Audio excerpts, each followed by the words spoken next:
Good evening. Good evening. Thank you all for being here tonight, for braving the cold. In light of the weather, I want to greet you with an extra warm welcome tonight and gratitude for your presence. My name is Catherine Geddick-Soltis, and I have the privilege of serving as the director of the Center for Peace and Justice Education here, which hosts this annual keynote address as part of Villanova University's commemoration of the Reverend Dr. Martin Luther King Jr. During this commemoration week, beginning yesterday with the Day of Service, we strive to contribute, reflect, and expand on the legacy of MLK, pursuing the justice which is the urgent responsibility of each and every one of us. Before our introduction to tonight's program, I want to invite your continued participation in the MLK commemoration activities. On this Thursday, January 22nd, here in various rooms of the Connolly Center, we will explore MLK's legacy with the annual Freedom School. Students, staff, and faculty will be offering a fantastic range of hour-long sessions throughout the day on topics including economic justice, sustainability, the Black freedom movement, dialogue, immigrant justice, peace building, and more. You can find descriptions and times for all the sessions on our Freedom School webpage. Tonight, for our keynote address, we are deeply honored to welcome Dr. Molefi Kete Asante, who will offer remarks under the title, Sustaining the Dream, Challenges for the Contemporary Generation. We are so grateful to hear from him tonight, to have a chance to ask questions for discussion, and we are grateful that we can all stay together in this space and wait a bit to go out into the cold until our event is over. And we are honored tonight to be joined by Father Peter Donahue, president of Villanova University. In a moment, Father Peter will take the stage to offer some remarks as we reflect upon this MLK Commemoration Week and the work that is ours to do in light of the mission of Villanova. Following Father Peter, we will have a proper introduction of our keynote speaker, Dr. Asante, and it will be offered by a most beloved member of the Villanova community, and in fact, last year's MLK keynote speaker, Dr. Terry Nance.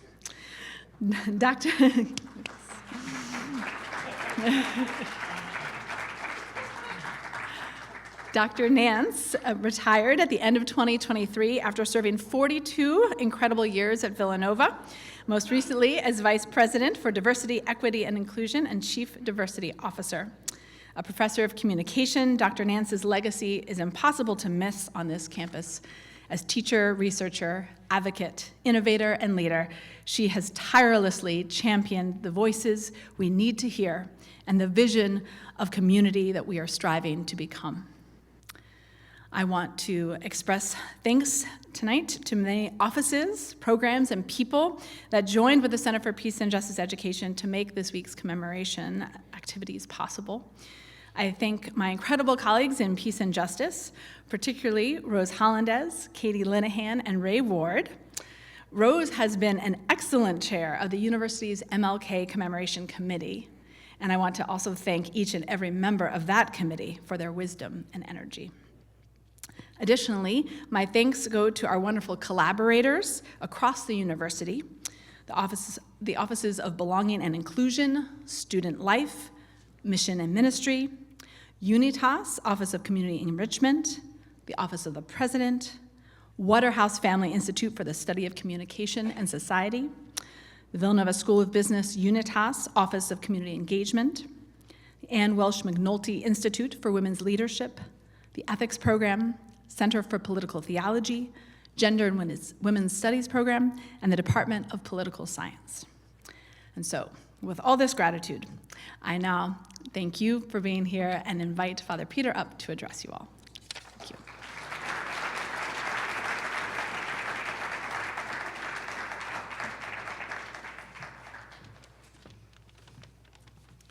Thank you, Catherine. Every year, our community unites to honor the legacy and the enduring presence of Dr. Martin Luther King Jr.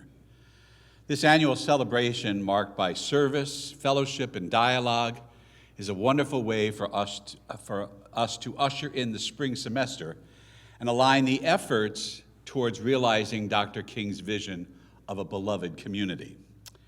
As an academic institution, Villanova is committed to integrating questions of justice, race, and dignity into our intellectual pursuits. We extend an invitation to individuals beyond our community to join us in deepening our understanding and appreciation for justice, faith, and the common good. So we welcome Dr. Asante, who came all the way from Temple University to help us better integrate into Villanova's community Dr. King's dream. These efforts illuminate the connections between our Augustinian Catholic mission and the vision of Dr. Martin Luther King. They exemplify why an Augustinian Catholic university we are called to uphold the legacy of justice and the beloved community. Welcome to everyone, and may our hearts and minds be open as we continue our journey to discover and live Veritas, Unitas, and Caritas. And now, the one and only, Dr. Nance.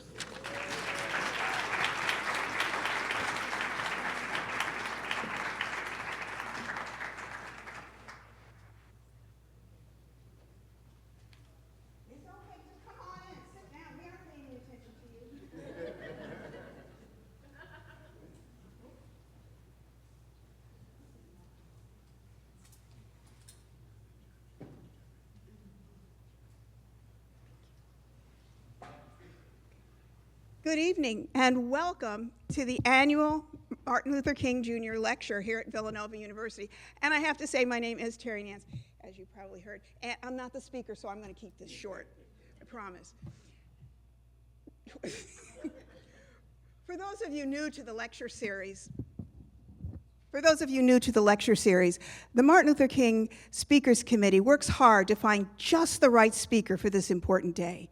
Sometimes the speakers are experts in areas of social justice close to Dr. King's mission.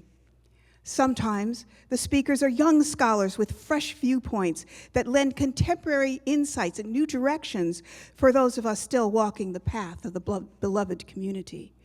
And sometimes the speakers are simply legends. Someone whose outstanding work has transformed fields of studies as well as institutions, not to mention the thousands of students who have called him teacher. And that is our speaker tonight. It is my honor to introduce the speaker, and because this was really a big job, I decided to go and check with AI, and I got the steps for writing the perfect introduction. Okay, step one, start with the one big thing the audience ought to know about the speaker. Well, as I think about this speaker and his long and impressive credentials, the one big thing, his gift to thoughtful people everywhere, especially those of us in academic communities, is Afrocentricity. Afrocentricity is a paradigm that says African people must view themselves and be viewed as subjects of their own history and culture. Now, more than simply giving African diasporic people agency, this theoretical view creates a renewed and expansive understanding that knowledge, facts, and narratives stand not on their own, but on the shoulders of a particular cultural perspective. And in the US, in schools from kindergarten through college and beyond, that cultural perspective is European. Consequently, Afrocentricity allows for understandings and insights too often denied, denigrated, or ignored to find their place in serious conversations. This is one incredible contribution. Now, step two, mention 1 to 3 things, accomplishments, or experiences. Well, if you looked online at the incredible biography of our speaker, you know that it will be impossible for me to list just 1, 2, or 3 relevant facts for the father of Afrocentrism. So let me start with currently our speaker is a professor in the Department of Africology and African American Studies at Temple University. He also serves as president of the Molefi Kete Asante Institute for Afrocentric Studies. He is a guest professor at Zhejiang University in Hangzhou, China, and a professor extraordinarius at the University of South Africa. You thought you had some appointments, huh? He has published, now hang on to this, folks, he has published 104 books, among them Human Being, Transforming, The Race Paradigm, Erasing Racism, The Survival of the American Nation, The History of Africa, African Pyramids of Knowledge, Facing South and African Orientation to Knowledge, Intercultural and International Communication, As I Run Towards Africa, and Revolutionary Pedagogy. And if that wasn't enough scholarship for you, our speaker has published more than 500 articles and is considered one of the most prolific African American scholars, as well as one of the most distinguished authors of the African world.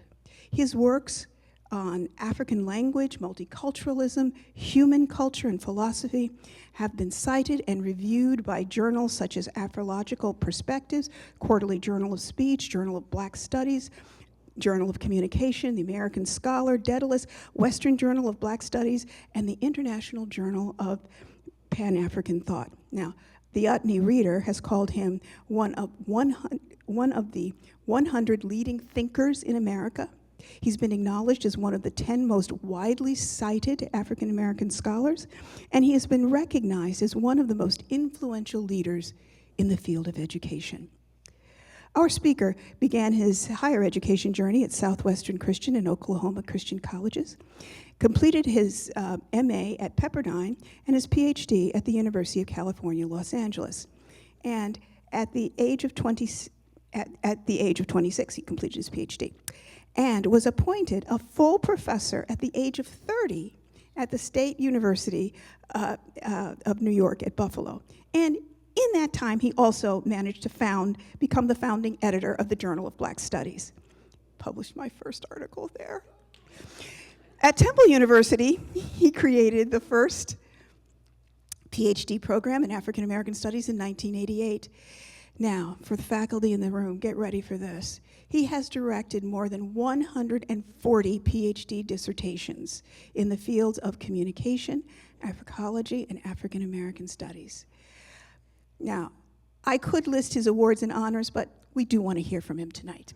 He holds honorary doctorates at several universities. Chief among them, we have Pepperdine, Witwatersrand University, New Haven University, Sojourner Douglas University, and the University of South Africa.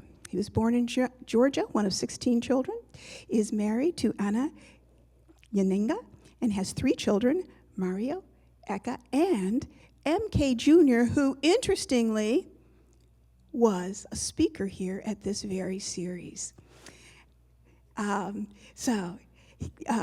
speaker regularly consults with heads of states in Africa and has become one of the most sought-after lecturers here in the United States. Now, that was only step 2. I think I'm going to skip all of the rest of the steps and simply tell you that sharing his thoughts on sustaining the dream, the challenges of the contemporary generation, let's call to the stage and give a very warm Villanova welcome to our MLK lecturer, the legendary Dr. Molefi Kete Asante.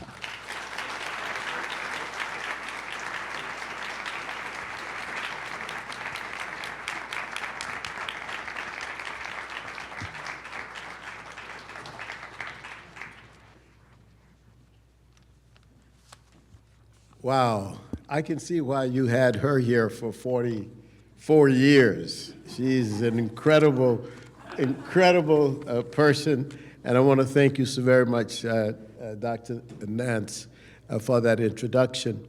And it was news to me that my son was here, but he's everywhere, and I'm very happy that he was here. But in fact, he and Hezekiah Lewis went to school together at UCLA.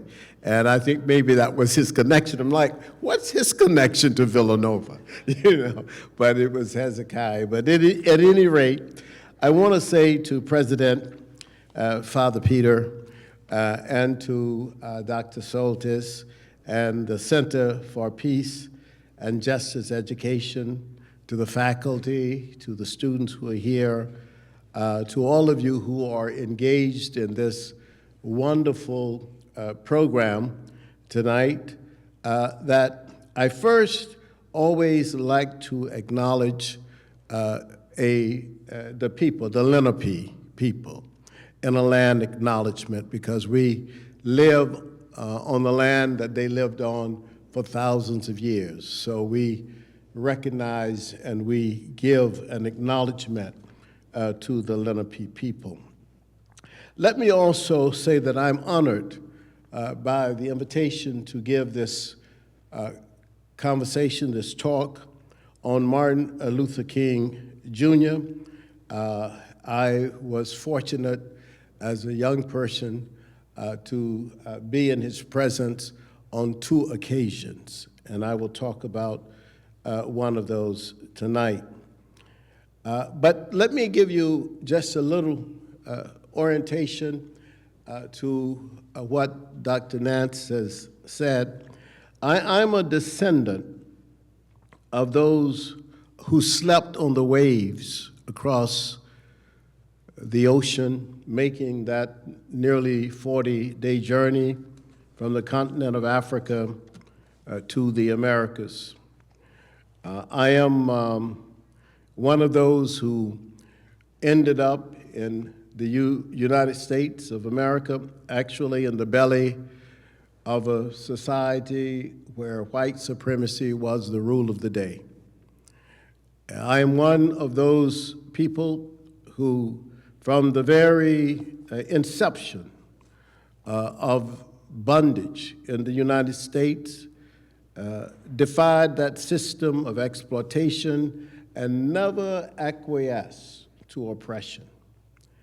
And in fact, people who were dedicated and committed to the idea that all human beings should have dignity, and that that dignity had to be something that would help to create and cement the human community. And I always say that when I look back at the history of those early Africans who lived in the United States in those days, I see certainly a profound resilience and defiance. And as Maya Angelou said, of those who might have been stomped into the ground, but yet like dust we rise. So this night, this program, this Martin Luther King Jr. Day celebration and recognition has a special significance because of the lingering despair that so many of our neighbors feel. We are not yet out of the woods. In fact, it may be that we are only in the middle of the dystopian forest of unimaginable terror. The killing of Rene Good in Minneapolis a few days ago is not a sign that King's dream has been activated. Actually, King, had he lived today, would have defended the vulnerable. In fact, he would have asked us as good people to speak up against all injustice. This year is 250 years since the signing of the Declaration of Independence, when visionaries with their own flaws, many were owners of enslaved people, whom they considered inferior and without rights, but they wrote that all men are created equal. Yet we know that they bore the weight of contradictions. They did not believe that Africans, Native Americans, or women had any rights as equal to those who had created this national compact. It is now 407 years since the first presence of Africans in Virginia.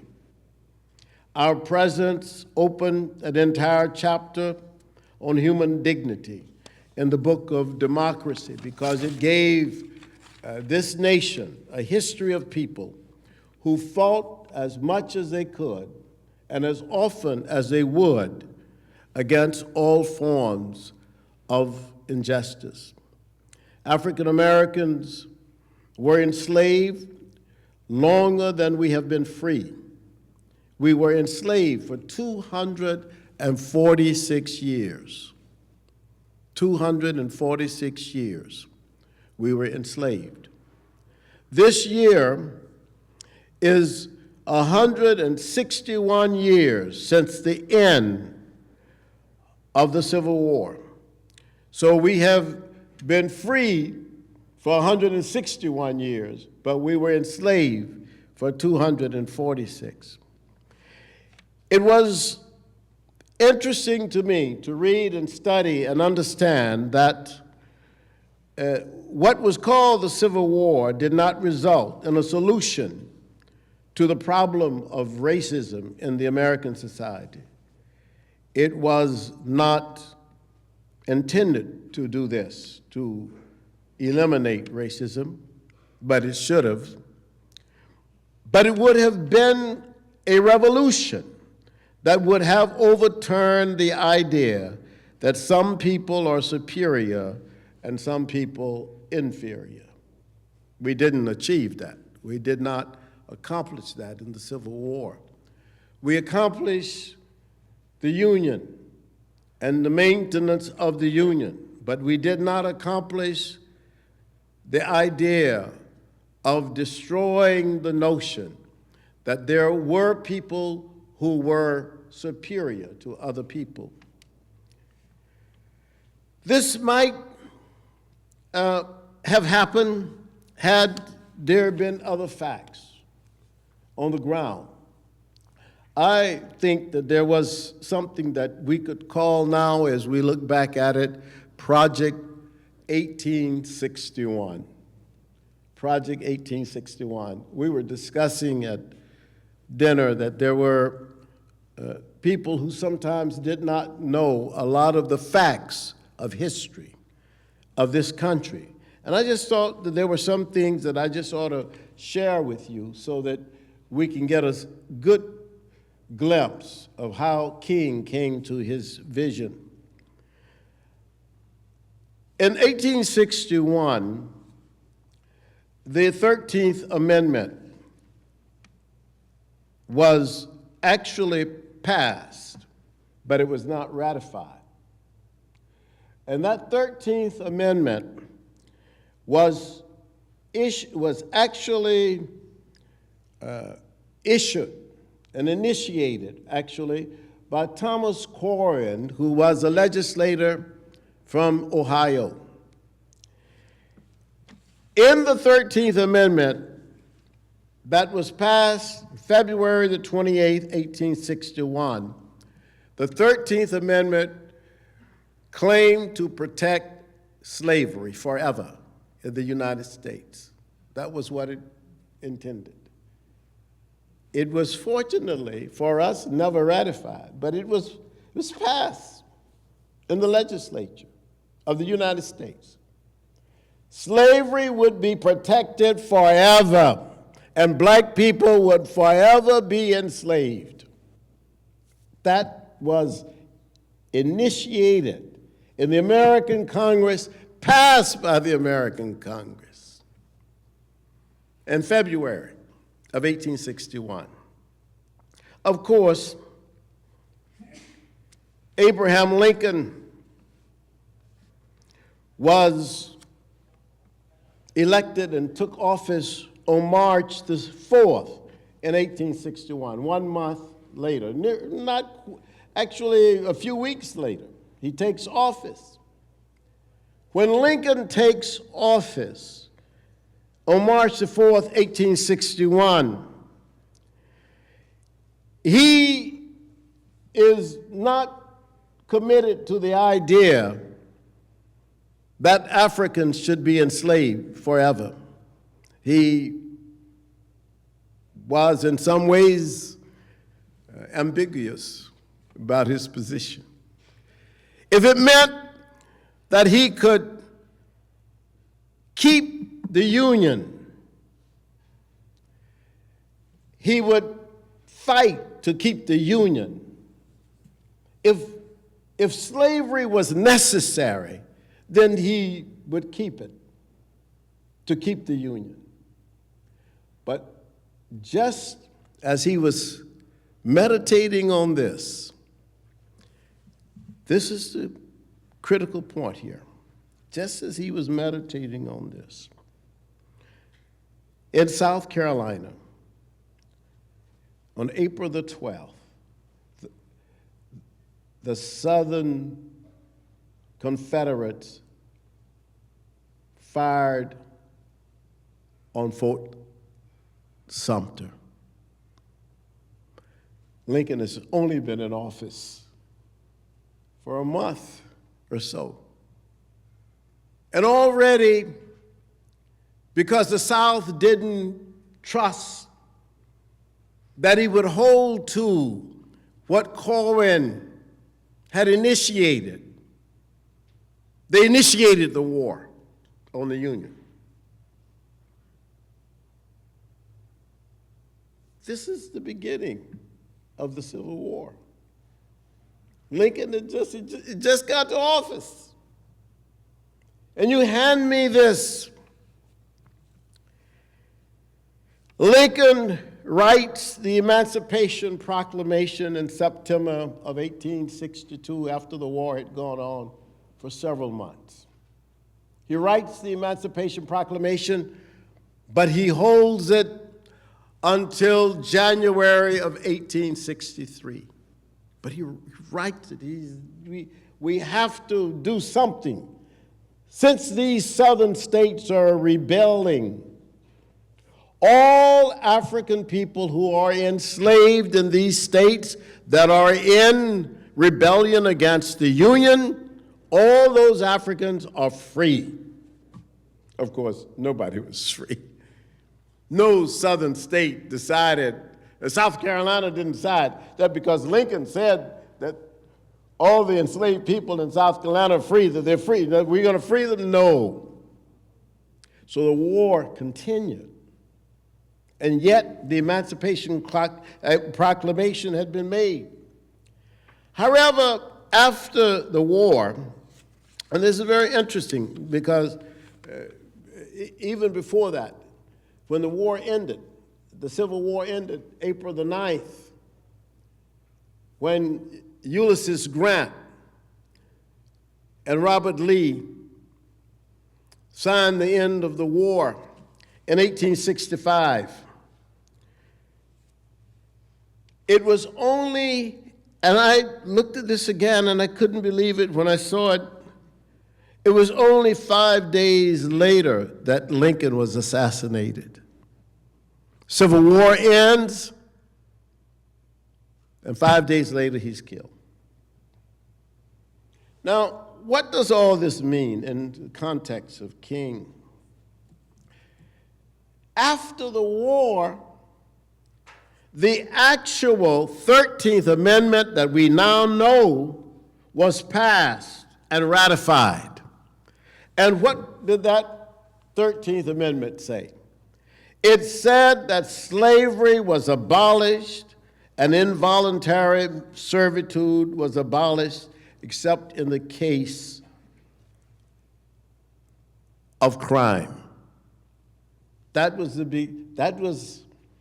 third. So the 13th Amendment that was initiated before the war was never ratified. And that one would have maintained slavery forever. But the Civil War happened. The 13th Amendment afterwards, after the assassination of Lincoln, ended the enslavement of Africans. And that was actually, I say it was ended when the amendment was ratified, which was actually around December. So I give you this history to give you the setup about challenges that we face and challenges that exist within the society. In the 14th Amendment, we had the amendment that gave citizenship to everybody who was born in the United States. And that was necessary because there were some people who said, oh yes, these African people are free, but they're not citizens. And in order, and this is the way the government was thinking at that time, in order to protect the freedom of African people in the states, citizenship had to be granted. I hear some rumor that people are questioning whether or not citizenship can come to you by just being born in the United States of America. But that was the protection then.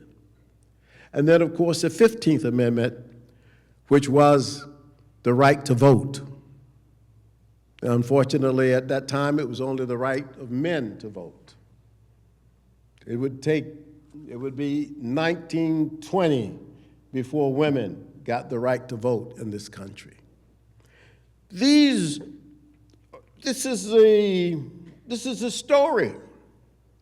Reconstruction, that is, after the Civil War, the period in which there was sort of what we would consider to be a grace going on in the country, lasted for only about 13 years. Think about that. Africans were enslaved for 246 years, building roads and houses and cities and towns, railroads, tunnels, harvesting all the food crops and building ships, serving in all kinds of capacities in this country. Reconstruction, 13 years. 1865, 1877 is finished. What happened between 1865 and 1877? Between 1865 and 1877, with the right for citizenship and to vote, we had African Americans in the role of Congress people. We had one or two people who served temporarily as governors. We had senators. This is all in the 1800s. It was a very, very incredible period. We had incredible public works projects developed, including the first public schools, because of these progressive black Congress people pushing it through that all schools should be free. Black people, we gave that to the country. That's the liberal idea. That's why you had, in most places then, free highways. The highways became free because before you used to have everybody, you know what the turnpike comes from, right? You crossing the land, a private land of somebody, and you got to pay. The African Congress people said, no, there should be free. You should be able to travel the highways without having to pay at a turnstile every person's private property you cross. So many of these things, these progressive ideas, came out of those congresses. 1865, 1877. Here's the real deal. James Truslow Adams writes a book that was called The Epic of America. In that book, he coined, it was not King's coining of this term, James Truslow Adams coined the term the American dream. That was 1931. And he coined that term because his idea was that it was possible for people in America, regardless of their backgrounds, their class or racial backgrounds or categories, education was possible for people to achieve through hard work the American dream. That's Truslow Adams. In 1948, Lillian Smith wrote a book which became a very powerful book. Southern woman, white woman writing a book called The Killers of the Dream, as a protest against the cruelties that she observed against African American people. She said, okay, James Truslow Adams writes the American dream, but there are people who are killing the American dream. The civil rights movement would be born a few years later, and it would last just about the same period of time as Reconstruction. From 1955 to 1968, although I could say that there was a movement that attracted all people, all ages, this movement had an iconic leader, and that iconic leader was Martin Luther King Jr., who gave it its moral and ethical direction. His positive attitude toward toward morality and toward what he considered the moral arc of the universe was that it was always bent toward justice. And just the other day I read where Pope Leo XIV said that justice should always be animated by wisdom, love, and mercy. These are critical ideas about how we view our society and how society ought to view itself. Langston Hughes, one of the great poets, said in his poem Harlem, "What happens to a dream deferred? Does it dry up like a raisin in the sun, or fester like a sore and then run? Does it stink like rotten meat, or crust and sugar over like a syrup is sweet? Maybe it just sags like a heavy load, or does it explode?" Martin Luther King Jr. learned from his committed father and mother that you could not build your self-confidence on the subjugation of other people, because genuine self-confidence comes from compassion, from generosity, from integrity. King was drenched in the doctrines of human dignity by his preacher father. He learned at an early age the cardinal principles passed down from the ancients that govern stable relationships. He learned also the common humanity of all of us. Love your neighbor as yourself.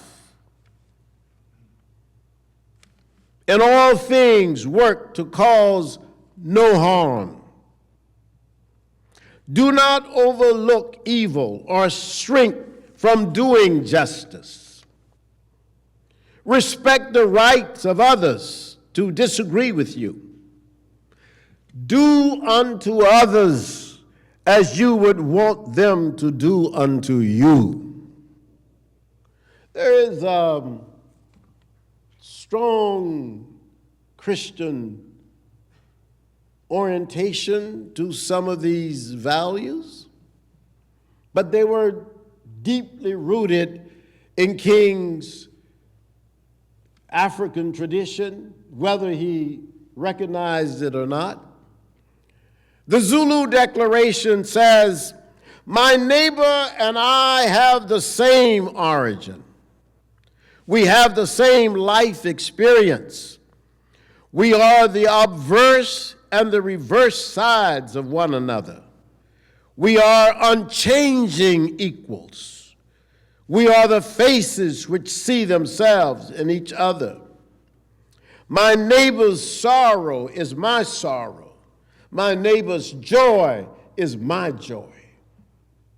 This is the Zulu Declaration, first discovered in 1825. But even before that, the traditions of Maat, deeply embedded in the idea that the moral universe is held together through balance and harmony and order and truth and justice and righteousness. This is Nile Valley civilization and reciprocity. This is all deeply intertwined. Martin Luther King Jr. may not have ever heard of the Zulu Declaration. He may not have known that Robert Mangaliso Sobukwe said, "There is only one humanity. There are not different races. There's only one race, and it's the human race." And yet King, with all of his knowledge, experience, and faith, knew that humans were of the same origin. As a 20-year-old college student, I drove with John Lai, my college roommate from Malaysia, from Kuala Lumpur, from Oklahoma City to Washington to attend the 1963 March on Washington. And standing there among the 250,000 people, I heard the eloquent King give his "I Have a Dream" speech. It remains one of the most important statements of this nation in terms of ethics. It has withstood the test of time because no one can doubt that the greatest glory comes from defending the vulnerable. And this has been known by all people who tried to do good. Mother Teresa understood it. Mandela understood it. Bishop Tutu understood it. Pope Leo understands it, as I read his writing the other day, and as I quoted to you. If you don't see protection for the vulnerable when power is exercised, you're only seeing weakness. Accountable actions must come with compassion, courage, and character. King was the King of peace, who did not romance violence. He knew that violence begets violence, and that those who are injured in violent ways often plot revenge. But his message was that violence did not have to bring about a continuation of violent acts.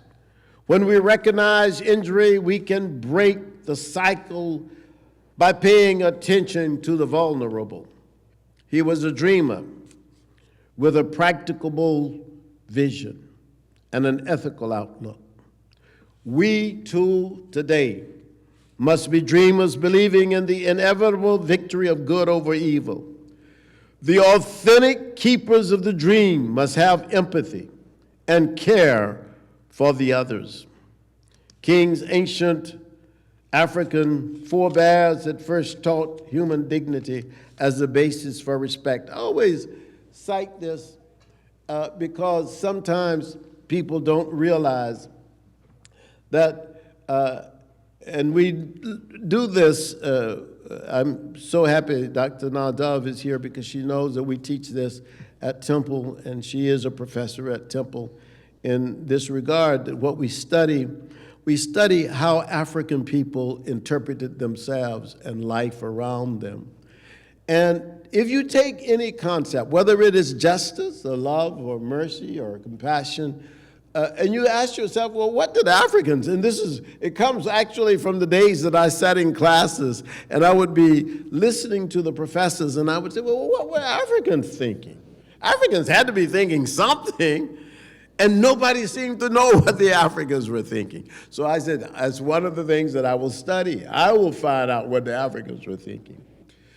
The earliest examples we have in human history of anyone thinking about human dignity is an African example. And you may know this story. It's a story of Jedi and Khufu. This is a very old story. King Khufu, who ruled Egypt, was ruling, and one of his attendants came to him and said to him, you know, there is a man in your kingdom who can cut a man's head off and reconnect that head. And Khufu said, in my kingdom there's such a man? He says, yes. His name is Jedi.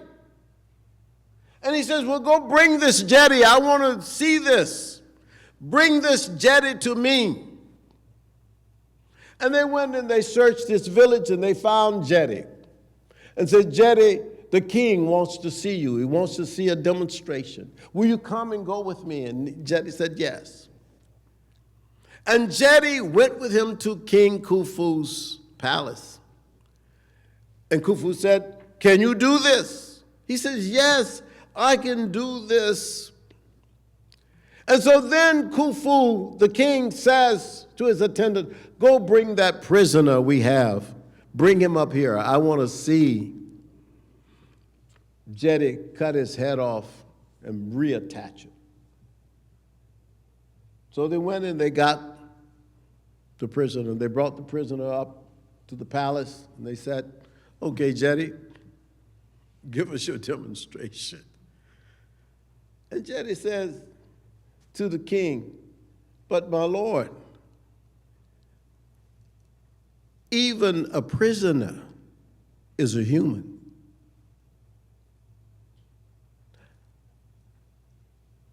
I cannot do this to this man, even a prisoner. Yet you think that the prisoner is nothing. You don't have much to say about this prisoner. But even this prisoner is a human. And that's the message of the Afrocentrists. And we've been saying this for 40 years. This is why we say that the race construct is one of the most dangerous constructions ever created by humans. It was created by Europeans. Africans didn't create that. Africans always knew that people were different. Some were shorter and taller than others, and some were lighter and darker than others. But you didn't rank people on the basis of that. We always knew that. But this notion of race, this notion that some people are better than other people, because no, he says, I can't do that. And of course, he didn't. They had to go get a goose and said, no, I will not do this with a human. It's the first example in the history of the world where in literature you find someone standing up for a human being as a human being, who somebody else is considered maybe not so important. And so I give you this because if you read this, you understand that it is not just for somebody's amusement, that you harm other people. We cannot amplify the language of what widens the gap between humans. Renee Good's killing in Minneapolis diminishes us all. We're all diminished by that. As we have been diminished over and over again, the scapegoating of our neighbors, who even as undocumented people, are also humans with inherent worth. And this is what we have to believe, that all humans have worth. I remember hearing the story that when Michelangelo, 500 years ago, completed his sculpture of David out of pure marble, it is said that when he looked at the sculpture of David, it looked so real to him that he took his chisel and drew it back, and he hit the sculpture and said, "Speak." But no voice came from that marble. He only heard the sound of his chisel smacking the stone. It is different with humans, with the concept that we as humans, each one created with the possibility of love, the pursuit of goodness and compassion and even mercy for each other. We too can dream of a better day for ourselves and our neighbors because we are neighbors. And I say that we sustain King's dream by not betraying it. And let us affirm the vision of one humanity working to elevate and support the vulnerable. This is a King dream. This is a moment of our victory. James Weldon Johnson, our poet, wrote, "Stony the road we trod, bitter the chastening rod felt in the days when hope unborn had died. Yet with a steady beat have not our weary feet come to the place for which our parents sighed. We have come over a way that with tears has been watered. We have come treading our path through the blood of the slaughtered, out of the gloomy past, till now we stand at last where the white gleam of our bright star is cast." Thank you.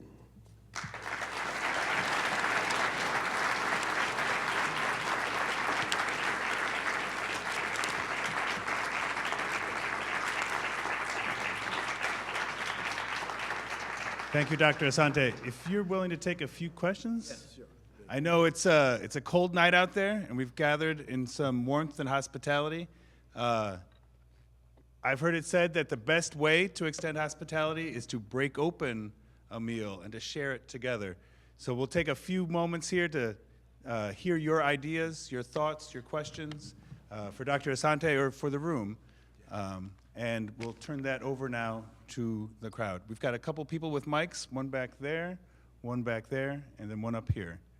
Please raise your hand and we'll come to you.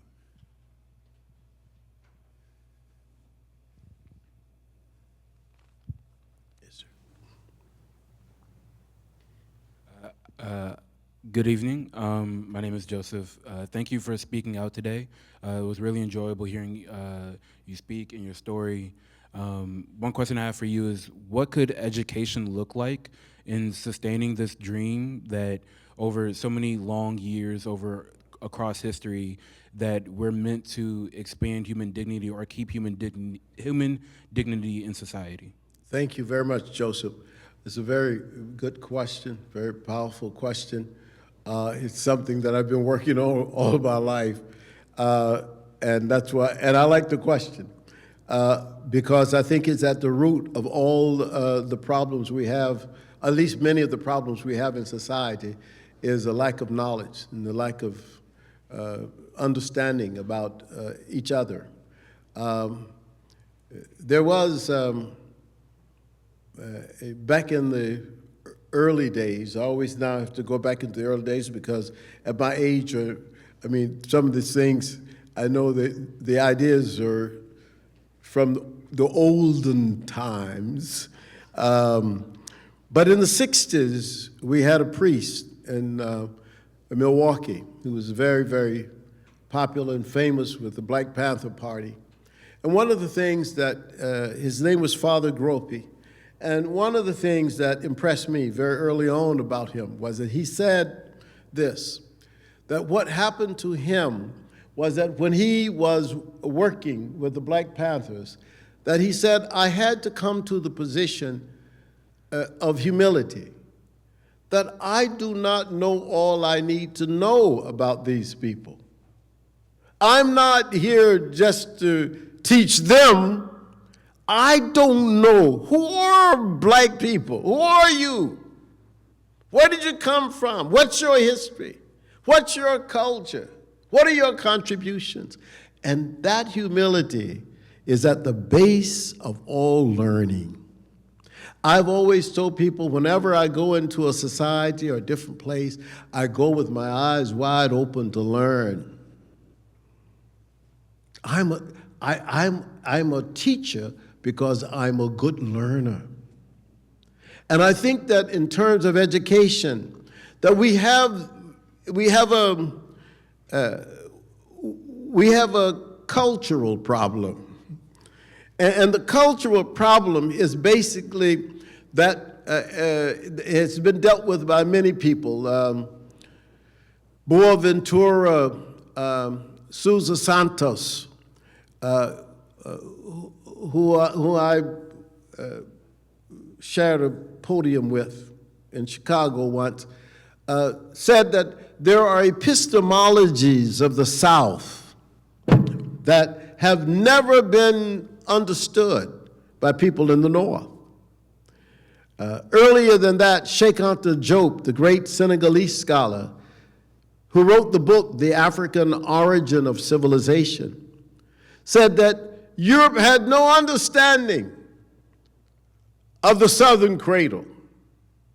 And so what education would look like would be that I would first of all ask all people to share in the creation of the curriculum. That's the first thing. Because one of the things that as students in the 60s that we were working for, I know at UCLA we worked for it, to create Black Studies. We called it Black Studies, which was a political idea. It was not the ultimate idea. That's why at Temple we talk about Africology, which is the Afrocentric study of African phenomena. That's a whole different thing than what we started with in the 60s. In the 60s, we said, we come to these colleges and all they do is talk about white people, mainly white men, dead white men. And then whether it's psychology or political science, sociology, doesn't matter, it's all white men. Where are the black scholars? Where are the black, so that's why they created Black Studies. And then after that, the Latinos created Latino studies. Women's created women's studies. Because people said, because all we had was one particular orientation. So let's open this up. And so I would think that if I were engaged and involved in starting any change in education, I would start with the curriculum. And I would go through the curriculum and say, hey, what about the orientation? What do these people say? How do they say it? Where did this come in? So you have to be open to everybody. Let me, I mean, that question would be another hour. That's a great question because I can go real far on this question. You know, let me put it this way. I teach intellectual heritage, which is a general undergraduate course as well as graduate courses, but I teach that course. And I was responsible for getting that course changed. Many years ago, 40 years ago at Temple, we used to have Western civilization. You ever heard of Western civilization? Wait a minute. There are other people who are civilized. There are other core. Let's have, so we changed it to intellectual heritage. And we were able to get people to study other books from China, from India, from Japan, from Africa, other books to come into this intellectual heritage. So we all can say, yes, each people have given knowledge to these particular issues, whatever the issue is. If it's the issue of justice, let's look at justice in different societies, you see. So that's the answer. I'm sorry.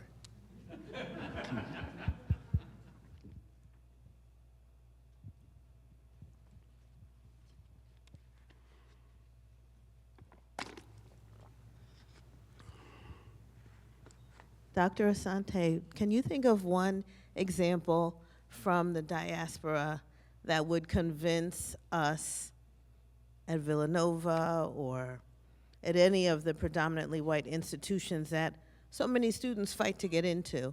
Can you think of one example in history that would prove that embracing diverse perspectives will lead to the success of the empire or the nation or the community? Maybe if there was one common example that folks respected, where someone took a risk and allowed diverse voices to speak and won, maybe folks would be more comfortable with sharing. That's a very good question. Well, Villanova's basketball team.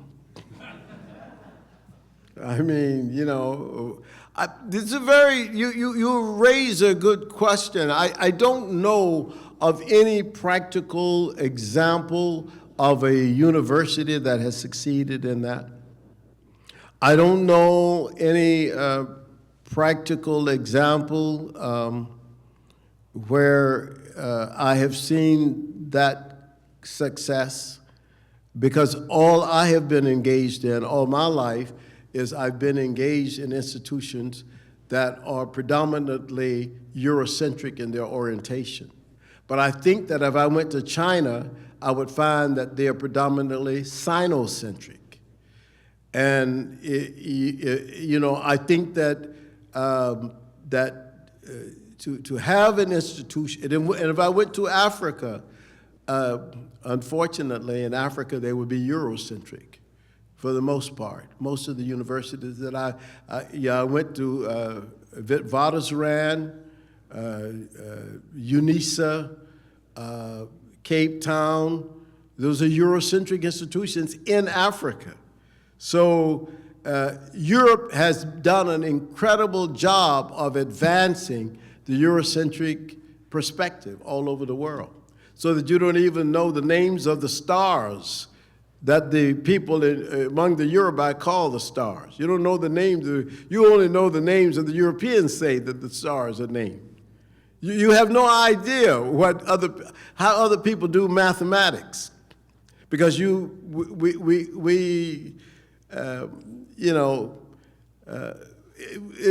our system is the system that we have been given in our educational processes. And where Europe has colonized other people, then it becomes also European. And this is what has happened in Africa. Throughout Africa, I mean, right now, of course, there's in Africa, University of Zululand, and the University of South Africa, UNISA, have been trying very hard to change their curriculum. This is why you've heard the term Ubuntu. They've been talking about a whole African concept of Ubuntu to try to figure out how do we get this in the curriculum, because the curriculum has been so tightly European, you see. This is a very difficult job, but it has to be done. And we are doing it bit by bit, little bit by little bit. And we're trying to open things up so that, at least like in intellectual heritage, we study books from many different cultures.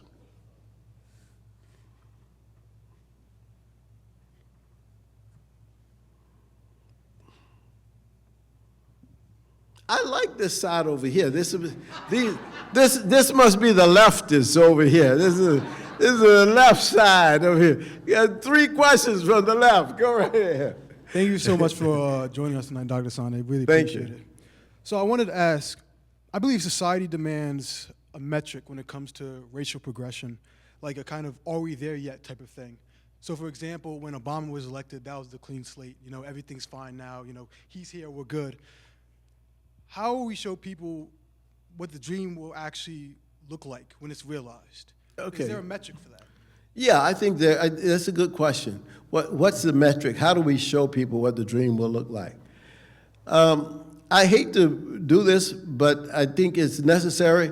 There's a book that I wrote, actually Dr. Dove and I wrote, which is called, Being Human Being. I hope you can check it out. Being Human Being, Transforming the Race Discourse. And what that book is about, this is the theory of that book, is that, first of all, if you start with the fact that we're all humans, we're all Homo sapiens in here. I don't think there are any Denisovans or Neanderthals. There may be people who have a little bit of Neanderthal, but not a whole lot. We're all Homo sapiens. Homo sapiens all of us are Homo sapiens. Homo sapiens started in Africa. And did you know how long science says that Homo sapiens stayed in Africa before they left Africa? And Homo sapiens, they say, we can trace back through DNA about 300,000 years of all of us. We're all related. 300,000 years ago, all Homo sapiens were in Africa. There were no Homo sapiens outside. All Homo sapiens were black. There are no Homo sapiens anywhere else because there had not been out-migration from the continent of Africa. So what would this look like? It would look like us first accepting the metric that we're all humans. That's why we are all neighbors. We have the same origin. Why is it that you make a distinction because somebody's eyes are blue or somebody's skin is darker than yours? What kind of, isn't this silly? We're all Homo sapiens. So the metric is human beingness. Then this construction of race from the 14th, 15th, 16th, 17th, 18th, and 19th century is what has created so many problems. That is the problem. So I always ask, and we ask that beginning with being human beings, what is your culture? Show me your culture. And your culture doesn't have, it may have nothing to do with your phenotype. That's why I tell people sometimes, I meet a lot of people who are dark skinned, but their culture is different from mine. You can't go by phenotype. If you go by phenotypes, you're a dead end all the time. It doesn't take you far. You have to raise other questions, and the fundamental question is human beingness, and then human beingness, what culture? Do you have a culture of love, of mercy, of justice, of peace? Or you have an aggressive culture of violence and domination and so on. And that could come in any phenotype. That's, to me, is the metric. Hello. I was just wondering, how do we connect people of the African diaspora? Like me personally, I'm Puerto Rican, so there's some African descent there. So and all over the Caribbean, U.S., and Brazil and places like that. That's a good question too. Why? I mean, I apologize. I know that must be a special class sitting over there somewhere. Somebody told them, look, ask them these questions, because y'all give me the best question. This is a good question, and the question that he raised is so fundamental to us understanding ourselves as Americans and as human beings. And I'll tell you why. Because he raised a question that George Bush once raised when he was president. George Bush had a black woman in his office named Condoleezza Rice. Did y'all ever hear of her? Okay. One day, the president of Brazil came to visit George Bush. The same president who's president now. It was Lula. He was president before, when George Bush was president here. So Lula came and he said, Mr. President, I'm happy to come and talk to you in the United States because, we have a larger black population in Brazil than you have in the United States. And George Bush looked at Condoleezza and says, Condi, they got black people in Brazil? He said, yes, Mr. President. There are 100 million black people who live in Brazil. And he was shocked. We don't know enough. This is why people say Barack Obama was the first black president in the Americas. That's not true. He was the first black president in the United States. The first black president in the Americas was Vicente Guerrero. He was in Mexico. He was president in 1829. He was the one that outlawed slavery in Mexico. Mexico outlawed slavery before the United States.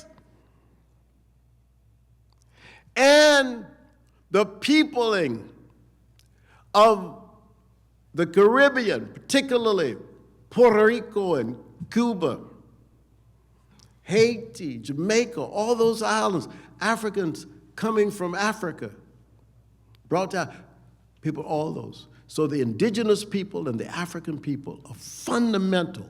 And so what's happening now in Puerto Rico, one of my students I have two students, two important students in Puerto Rico, former students, Dr. Marta Vega and Dr. Marimo Beberina.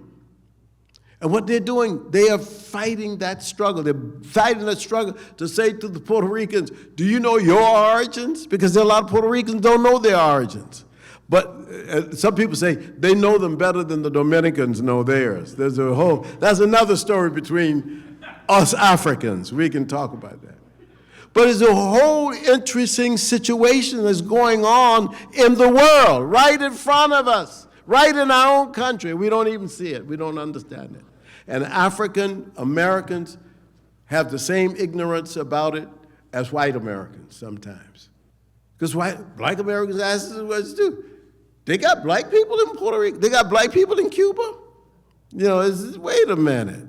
Do you understand how slavery happened and where it happened and what happened? If you do, then you'll understand that. So yes, you're right. We have to teach each other. That's important.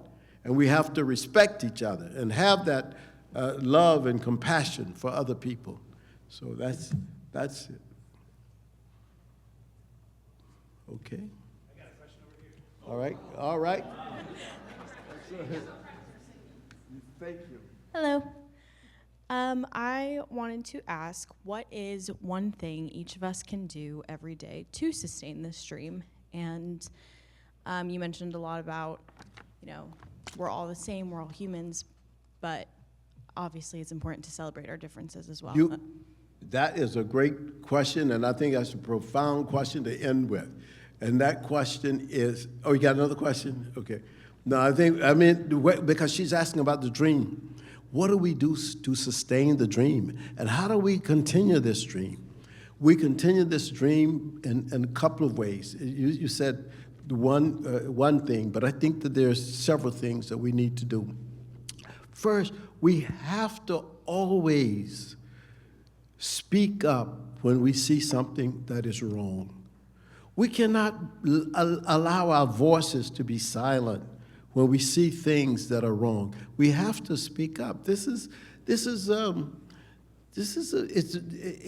know it's a tough time for a lot of us. But remember what happened with National Socialism in Germany? People used to ask questions like, didn't the Germans know what was going on with the Holocaust? Why didn't they do something? Why didn't the Germans say something? They knew what was going on with the Jewish people. Why didn't they say something? So you have to say something. You have, as a human being, not be asking you to take any political ideological position, and accept the fact that we're all humans and we are neighbors, okay? If we do that every day, hey, we spread cheer and good love to everybody, all right? Thank you very much. Appreciate it.